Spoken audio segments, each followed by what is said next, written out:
I redrew Cat in the Hat when I was 8. I thought I could do it better.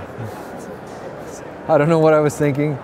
I'm like, it's just cartooning, right? My name is Shane White, and this is the Emerald City Comicon 2011. I'm a sequentialist. It's a term I came up with a few years ago that sort of encapsulates storytelling using both words and pictures. I tend to draw comic books and storyboards, and I also write. So I'll write prose, and I'll also write comic books and screenplays and whatever. But I don't feel like I'm one or the other. I mean, even though I do most of my life is doing artwork, it's all about storytelling. About 10 years ago, I realized that storytelling was my passion, which is something that I don't think everybody can identify, because you can go through your whole life maybe not knowing what it is you want to do or do really well.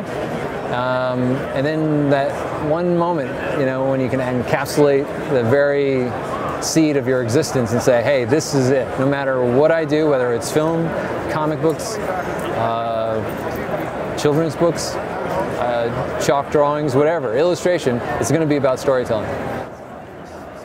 I'll start by roughing something out, and then I'll refine and down into more detail. So you start with the larger shapes, and then you do the next largest until you get down to the finer detail. And as things start to unfold, as far as what I'm looking at, I start building a story around why things exist on this character or design.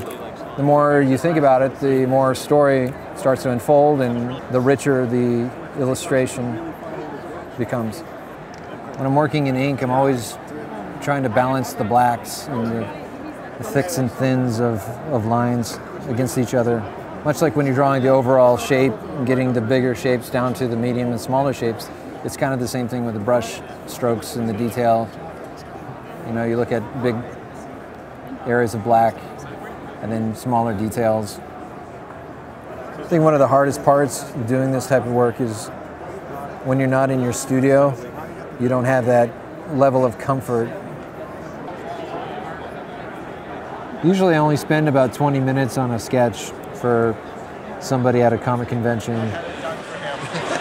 Thank you very, very much. Yeah, okay. The thing about style is you can draw the same character 3 or 4 different ways in different degrees of realism or cartooning. That offers a fuller spectrum. Sometimes I'll see a stroke like that and I'll be like, oh, let's play with that a little more, and you know, what kind of mileage can I get out of it? And you know, and if you repeat it a little bit, it starts making it look like you meant to do it that way. It becomes part of that style or look. Your imagination is really the only limit you have.